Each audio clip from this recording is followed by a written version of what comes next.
Breaking news. Mazi Nnamdi Kanu pushed to resolve Southeast insecurity. From detention, family fought Nigerian military. What are they trying to imply here? According to one Mr. Michael Onoja, General Michael Onoja, he said that the reason insecurity stopped in the southeast is because Nnamdi Kanu had been sent to jail, which is a lie from the pit of hell. We all know that the southeast was militarized, insecurity is government imported, all in a bid to silence the movement of Biafra, all in a bid to make sure that Mazi Nnamdi Kanu pays the ultimate price, because Nnamdi Kanu opened a secret that no one dares to mention, the secret of the cabals. So coming to internet or in a radio house or television house to make this kind of unguided statement is, it is unacceptable. That is what the message is all about.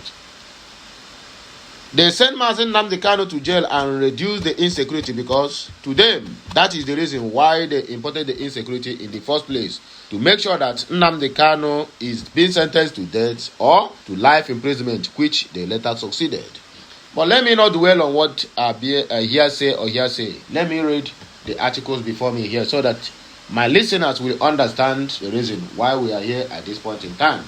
You people should not forget, as I said earlier on today, that today is my best day and also it's supposed to be a free day and a resting day for me. But I cannot rest because whenever I see an information, I need to pass it as quick as possible. So that not tomorrow when I begin to give you this information, you must have had it from other platforms, which is very, very bad. As a media man, I must be up and doing at every point in time. So let us read the articles before me. Then we have another situation at hand. Trump has caged you, wants to remove you from office. This APC prophet or prophetess, this Primet Ayodele that belongs to the family of apes and gorillas, always, I don't know whether Tinubu is paying this man special money or just the man is just an old fool who refused to learn.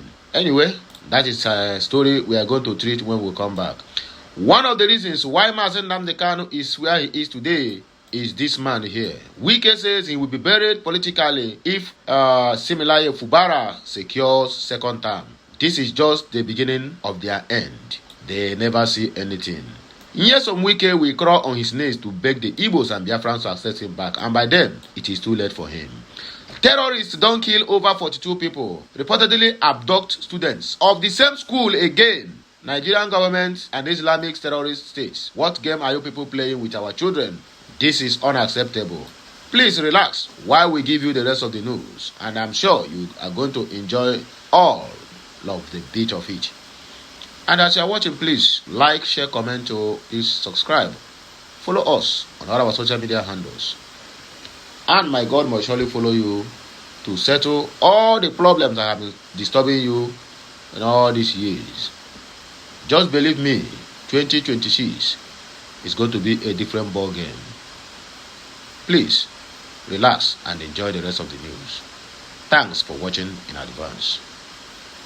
The family of the leader of indigenous people of Biafra, IPOB, Mazi Nnamdi Kanu, has rejected claims by the Nigerian military concerning the insecurity in the southeastern part of the country. All this is just to give that dog a bad name, to make sure that they hang the dog. But all of this is just dead on arrival because we have already known their tactics.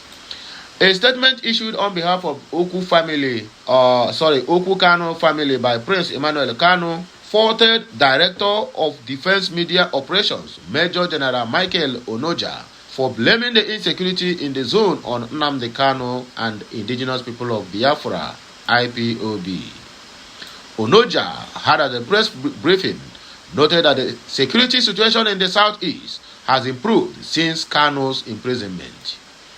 Rejecting Onoja's claims, Kanu's family distanced the IPOB leader from the so-called insecurity that plagued the southeast, noting that even while in detention, Nnamdi Kanu made moves to resolve the insecurity in the region.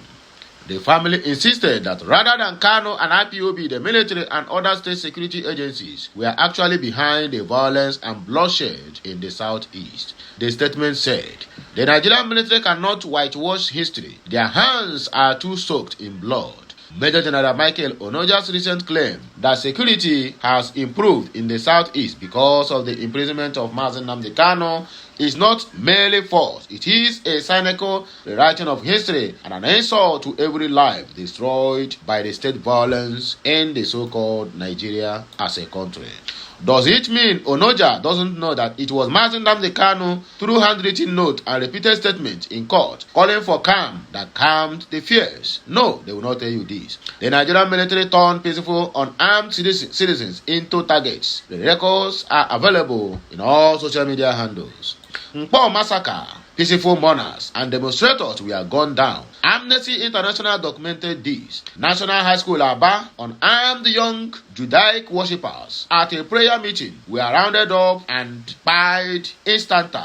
United Nations Human Rights Special Rapporteur investigated the matter. President Trump's solidarity rally of 2017 in Inukwa, Port Harcourt. Another shooting at site, blood-bell. The invasion of Mazi Nnamdi Kanu's home. 28 people were killed.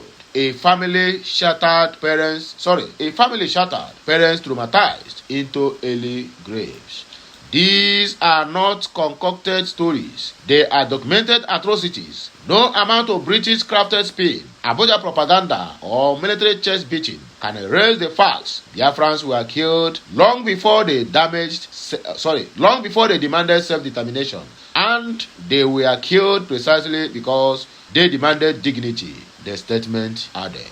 Further rejecting Onoja's assertion that security had been restored in the southeast, the family noted that General Theophilus Danjuma, retired, have openly accused elements of the Nigerian military of colliding with killers and turning their guns on the innocent citizens. The same institution that repeatedly opens fire on civilians cannot turn around and present itself as the guardian of peace. The international community, especially Canada, among others, understand perfectly well where the violence truly originates. It is not from peaceful people demanding justice. It is not from Nnamdi Kanu or IPOB. The statement reads, restating its demands, the family said, "We insist on unconditional release of Nnamdi Kanu, whose detention violates both domestic and international laws.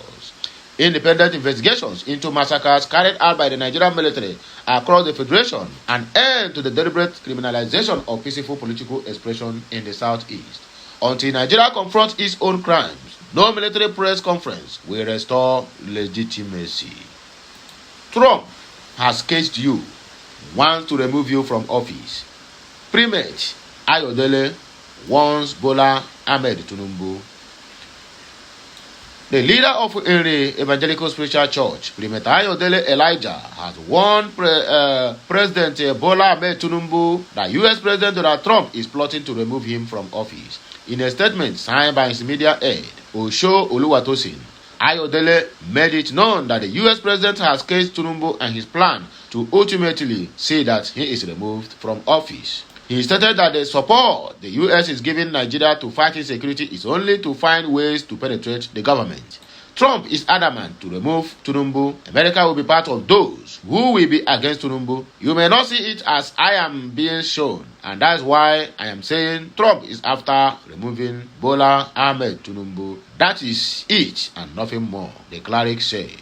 The prophet alleged that the ulterior motive of the United President is not about ending insecurity in Nigeria. Nigeria will still continue to fight insecurity, but either they fight it or not, Trump is focused on removing Tinubu from office, but he doesn't know it yet. He isn't after ending insecurity in the country. He knows what he wants and won't stop at nothing towards achieving it. He ought Tinubu to take a bold political step to overcome the plans of the U.S. President, warning that otherwise Trump will end up succeeding with his plans. Tinubu must take a very bold step to overcome the plans of Trump because he has caged him already. Tinubu must not relent in his efforts and bring up strategies for him to succeed. Otherwise, he will be at a losing end while his defeat would be celebrated. Wike says he will be buried politically if Similaye Fubara secures second term. Nyesom Wike, Minister of the Federal Capital Territory, says his political career would be ruined if Similaye Fubara, Governor of Rivers State, secures a second term. Speaking on Saturday during a stakeholders meeting in Okreka local government area of Rivers State, Wike said a decision had been made on Fubara's second term ambition. We have made a decision as far as Tinubu is concerned. The other one, Fubara, no way. Because if we make another mistake, then we will go and bury ourselves politically. I will not allow myself to be buried. I will not allow that mistake again, he said. So everybody should know we have made a decision. Wike resumed open attack on Fubara after the governor defected to All Poverty Congress, APC, last month, which is 2025 December. The FCT minister accused Fubara of breaching the peace agreement reached before the lifting of the emergency rule in Rivers, which paved the way for him to return to office. On Tuesday, Wike said the leadership mistake in Rivers will be corrected in 2027 and promised to reveal the details of the peace agreement that returned Fubara to power. The FCT minister, in a veiled reference to Fubara, said leaders are meant to serve the peoples rather than pursue personal interests. We will not make the same mistake again at the state level in 2027, but we will talk about it later when the time comes, Wike said. Supporting Tinubu won't save Fubara. On Friday, while addressing stakeholders in Oba and Egbema, Ndoni, local government area of the state, Wike said Fubara's support for Tinubu will not help him secure the election, noting that he had backed Tinubu even before the governor joined the APC. If you played well with the first one and succeeded, you think you can succeed with the second one? There cannot be two markets in one day, Wike said, in a veiled reference to the peace agreement signed with Similaye Fubara. So whoever is assuring you that everything will be fine once you sign on your mandate Tinubu political signature song, you are mistaken. All of us have decided to work for Bola Ahmed Tinubu. There's no decision about that. Of course, you know we want to make the mistake we made last time. We are here to correct the mistakes. We will do all we can to ensure that we give Tinubu all the total support that is required. Someone, in bracket Fubara, who cannot relate with the local government chairman, state assembly members, and national assembly members, what kind of leadership do you want to provide? Wike also responded to Fubara's New Year remark, in which the governor dismissed his recent comments as noise. Wike said he made Fubara governor despite Fubara not being popular among the people. My people, now here we go take a break.